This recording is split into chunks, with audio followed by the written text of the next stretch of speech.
तेलंगाना के हुजूराबाद असम्बली हलके पर भी ज़िमनी इंतखाब हुआ था और इस हलके से बीजेपी कामयाब हुई है और टीआरएस के उम्मीदवार को शिकस्त हो गई है।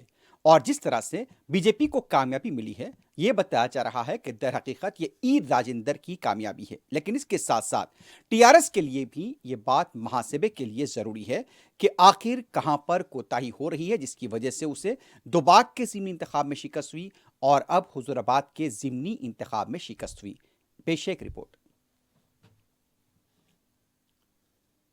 तेलंगाना के वजीर आला के चंद्रशेखर राव ने ऐलान किया था कि दलित बंधु स्कीम हुजूराबाद से शुरू होगी और हो सकता है कि हुजूराबाद के ज़िमनी इंतखाब को लेकर ही ये ऐलान किया गया होगा। लेकिन इस स्कीम का इंतखाब पर कोई असर नहीं देखा गया। हालांकि इस स्कीम को लेकर यह कहा जा रहा था कि हर दलित को 10 लाख रुपए दिए जाएंगे और खास तौर पर हुजूराबाद से ही इसका आगाज होगा।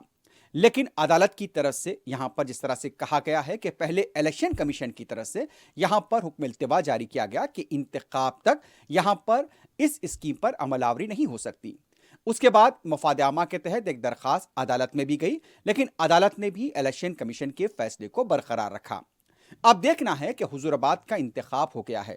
खुद हुकूमत की तरफ से यह कहा जा रहा था कि 4 तारीख के बाद से दलित बंधु स्कीम पर अमल होगा। अब देखना है कि इंतखाब हारने के बाद क्या हुजूराबाद में दलित बंधु स्कीम पर अमल होगा।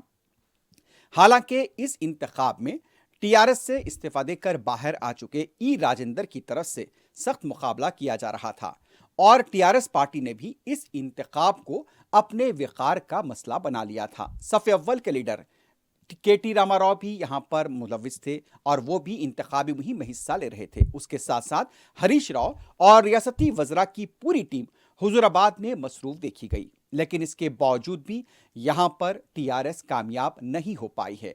सवाल ये पैदा होता है कि आखिर टीआरएस पार्टी को इंतखाब में यहां पर शिकस्त क्यों हुई। और वैसे भी यहां पर पैसों को लेकर कई इल्जामात लगाए गए। दोनों तरफ से कई ऐसे वीडियोस आए हैं जिस पर कमल के फूल के लिफाफे के अंदर रखकर लोग पैसे लेते हुए देखे गए और कुछ तो ऐसा भी देखा गया जहां पर जमहूरियत शर्मसार देखी गई कि खवातीन पैसे न मिलने पर सड़क पर एहतजाज करते हुए बैठ गई। उनका कहना था कि हमें पैसे नहीं मिले। बहरहाल हुजूराबाद के इंतखाब में एक बात तो तय है कि पैसा पानी की तरह बहाया गया। कहा वो जिस तरह से कहा जाता है कि जीत किसी की भी हो, लेकिन यहां पर पैसा तो बहाया गया। हो सकता है कि किसी का फायदा हुआ होगा, लेकिन अब सबसे बड़े लम्हे फिक्र और गौर की बात टीआरएस पार्टी के लिए हो गई है कि क्या वो हालात ऐसे ही रहेंगे, क्या वो ऐसे ही बीजेपी को मौका देती रहेगी जैसा कि दोबाक में हुआ और अब हुजूराबाद में हुआ है। हालांकि अब केसीआर हुकूमत की कारकर्दगी को लेकर भी सवाल उठने रहे हैं।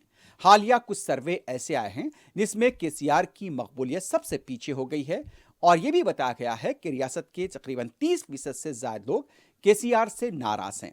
अब इस नाराजगी को दूर करने के लिए वजीर आला को मुतहरिक होना पड़ेगा। उमूमन वजीर आला भी यहां पर मुतहरिक नहीं होते हैं। कई आफात आई और चली गई, लेकिन वजीर आला ने कभी मुतासरा इलाकों का दौरा नहीं किया। हैदराबाद में गुज़िश्ता साल शदीद बारिश हुई, लाखों करोड़ों का नुकसान यहां पर लोगों का हुआ, लेकिन वज़ीर आला केसीआर यहां पर सड़कों पर नहीं आए, ना तो फिजाई मुआयना किया। और अब ऐसा हाल हो गया है कि कई स्कीमें ऐसी हैं जो रुकी पड़ी हैं। जैसा कि कहा जा रहा है कि अक़लियतों के कर्ज की स्कीम वो भी ठप पड़ी हुई है। जो कारें दी जाती थी, जो गाड़ियां दी जाती थी, वो भी ठप है। कर्जे नहीं मिल रहे हैं।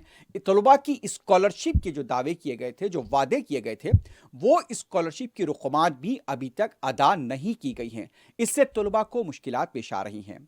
उसके साथ साथ वक्फ फराजियात का मसला अलग है। यहाँ पर वक्फ फराजियात को खुदा के भरोसे छोड़ दिया गया है।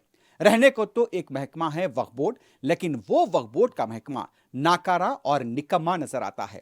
उसके साथ साथ अवाम के कई मसाइल हैं। राशन कार्ड का मसला है, वो भी तातुल का शिकार हैं और जो पेंशन की जो दरखास्तें ली गई थी वो भी यहाँ पर तातुल का शिकार हैं।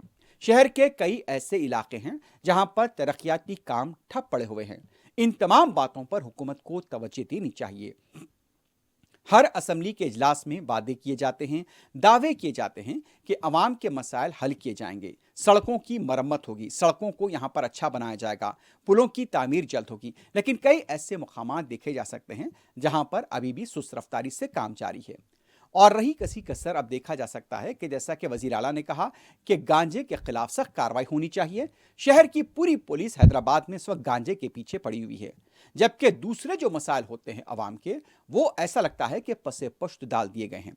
हालांकि शहर के अंदर कत्ल गारतगिरी अभी भी जारी है, जराइम बढ़ रहे हैं, यहां तक कि मंदिरों में चोरियां हो रही हैं। तो ये कई ऐसे सवाल हैं जिसको लेकर केसीआर हुकूमत पर सवाल खड़े होते हैं कि आखिर अवाम के लिए हुकूमत क्या कर रही है। नोटों के जरिए अगर इलेक्शन जीते जाते तो फिर इंतखाब की जरूरत ही नहीं पड़ती। जिस तरह से हुजूराबाद का नतीजा सामने आया, पैसा पानी की तरह बहाए जाने के बावजूद भी टीआरएस को शिकस्त का सामना करना पड़ा है। अब टीआरएस को महासभा की जरूरत है कि क्या वो बीजेपी को कदम जमाने के लिए इतनी ढीली डोर देगी कि बीजेपी यहां पर आसानी से रियासत तेलंगाना के अंदर अपने कदम मजबूत करती जाएगी। हालांकि ये जिम्मेदारी टीआरएस की होती है कि वो यहां से अपने आप को मुतहरिक करें और देखें कि अवाम के क्या क्या मसाइल हैं। अवाम इन दिनों काफ़ी मसाइल का सामना कर रहे हैं, महंगाई की मार उन पर पड़ रही है, इस बारे में हुकूमत कुछ नहीं करती। तो ये ऐसी कई बातें हैं जिस पर टीआरएस पार्टी को तवज्जो देने की ज़रूरत है, कहीं ऐसा ना हो कि बहुत देर की मेहरबान आते आते